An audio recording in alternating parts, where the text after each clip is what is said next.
No one generation has a right to dispose of this historic street. It belongs to the people. And the people will insist that it stays under the ownership of the people. An American said to me the other day, "This is your Alamo."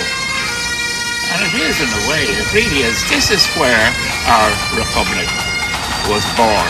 And these cobbles, and especially around the corner, are sacred cobbles. So around the corner here, it has the last letter from this man's grandfather here, where he wrote it as the blood ebbed out of his body and he was denied medical attention here. This would not be allowed to happen anywhere else in the world. But the devastation of this block, as is currently intended, would be to permanently destroy the fabric of the Irish Republic. The future of the GPO is still in doubt. What next? If they can take these things from us, they will erase our history, they will abolish the foundations of constitutional Irish republicanism, and after that, it will be a free-for-all. We will have no heritage. We will have no foundation. We will have no base as Irish people. How can we link ourselves to the past if the past has been deliberately destroyed? For what?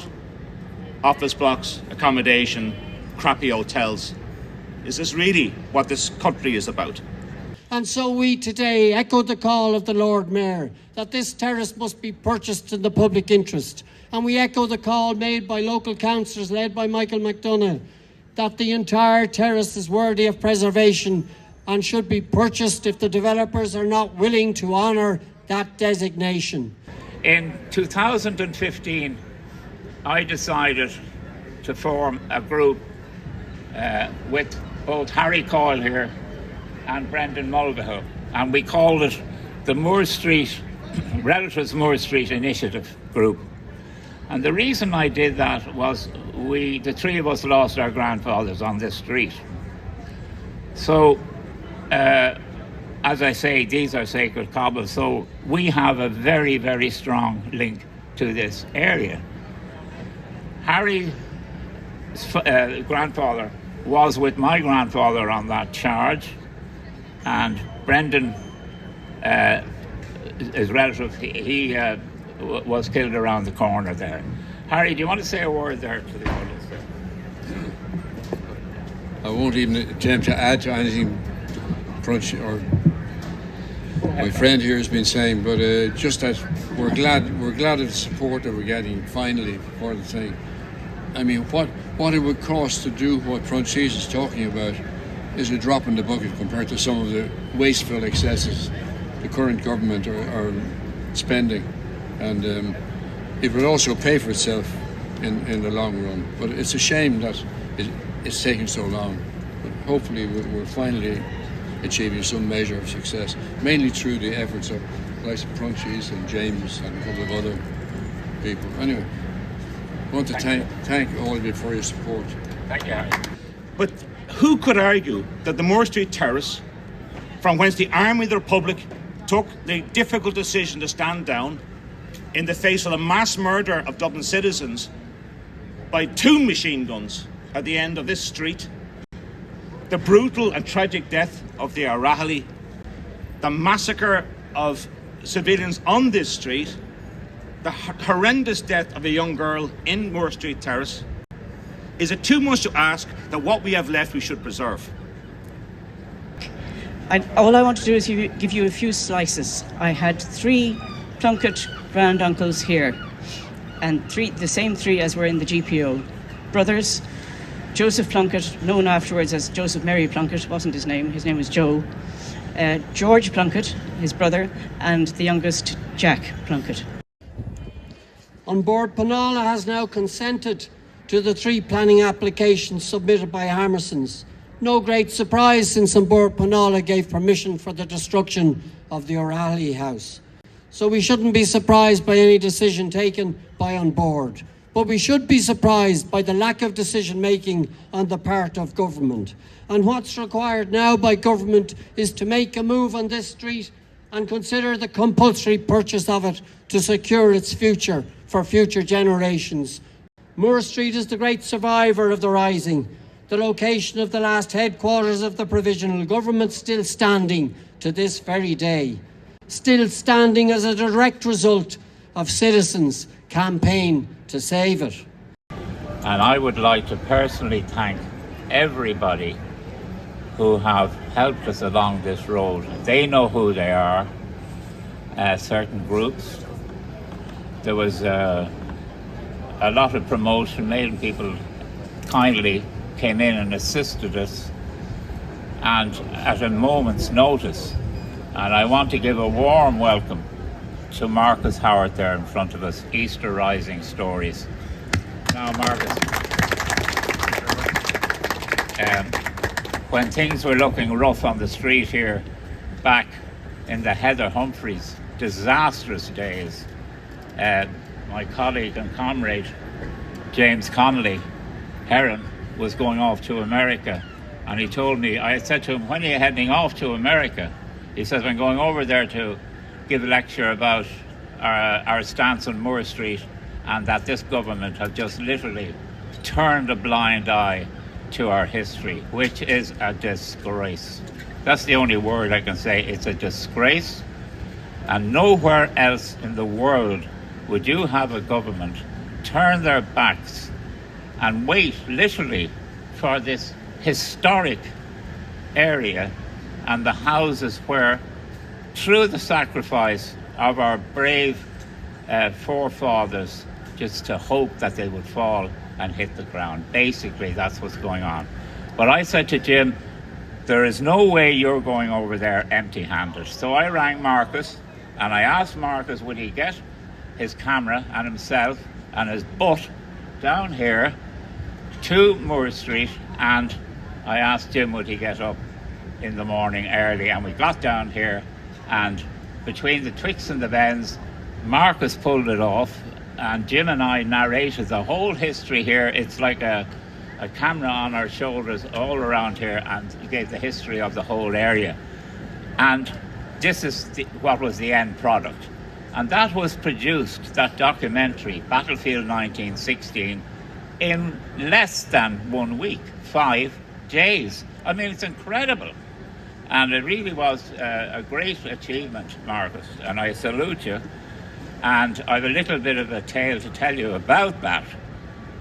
During the court case, needless to say, when Jim went over and showed this to the diaspora in America, in Chicago, they wanted to come back here and buy the place. They were so horrified. But during the court case, the High Court case, which Heather Humphreys went along and disgracefully appealed 2 years afterwards, putting the place back again. The judge used to go off for his little bit of a lunch. So I knew one of the porters in there, and I made sure that was on his desk when he came back in. And apparently he did look at it before he made his judgment, and his judgment was 400 pages long.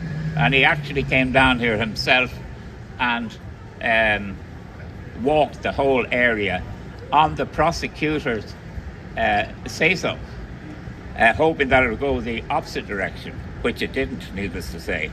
That film I was telling you about earlier that Marcus kindly did for us, I feel that should be part of the school's curriculum. Because when I go down the country and I ask people about Moore Street, they say to me, oh yeah, that's the place where the vegetables and the bananas and the oranges and all the traders are. They know nothing about the history.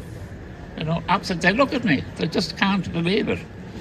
Judge Barrett declared the entire Moore Street area a national monument, as it should be, since it satisfies the criteria established by the court, given that its preservation is without a shadow of a doubt a matter of national importance. In his landmark High Court judgment of March 2016, Justice Max Barrett held that buildings and properties in the GPO Moore Street area so patently comprise a battlefield site that in truth even the shortest of visits suffices before manifest disbelief arises that anyone would suggest otherwise.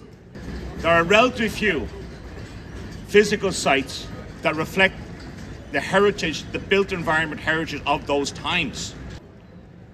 And what took place here, he said, was not just any old battle, but the final throes of the GPO garrison, some of whom were soon to die without knowing that their lives had not been sacrificed in vain, or that the battle they had started would result in the rebirth of a nation state, independent and free. If this area, only around the corner of the GPO, was connected by bloody signage with links to deeper historical analysis, with links to things like the Bureau of Military History and the Military Service Pension Archives, which thankfully, and fair dues to the Irish State for doing this, thankfully are now readily available to all of us, about time too, by the way. If it is possible to even conceive of this as the centre of the modern Irish unfulfilled republic, a work in progress, because of the bifurcation of our nation by an act of British Parliament, what is wrong with that? I mean, the Wild Atlantic Way, whoever thought that up was an absolute bloody genius. And rightly so. We have things in front of us that we do not cherish, that we do not appreciate.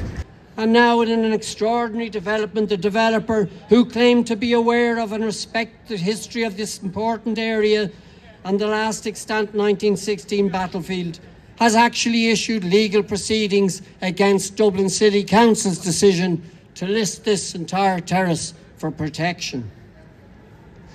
This shows a breathtaking disregard for our history and heritage and flies in the face of the democratic wishes of the representatives of the people, our city councillors, who rightly demand that the surviving terrace of houses remain intact in shape and in form. Make it a beautiful place, make it a cultural quarter. Sean Anton O'Murray has done this wonderful plan, which even includes not only museums and galleries, but children's playground and children's preschool, and the sense of it with accommodation over the shops is absolutely what should be here. Thank you. So today we stand here 25 years on, and we say to those in authority, we are not going away. This area belongs to the people of Ireland, and we intend seeing that it stays that way.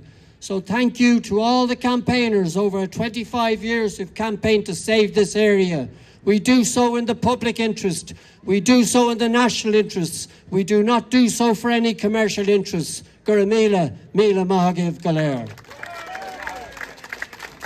For it seems like not so long ago we occupied the GPO. I gave my best, nothing less. 'Twas a good fight anyhow. For one last time inside my mind I salute my comrades, for the sun is going down on O'Reilly's parade. The sun is going down on O'Reilly's parade.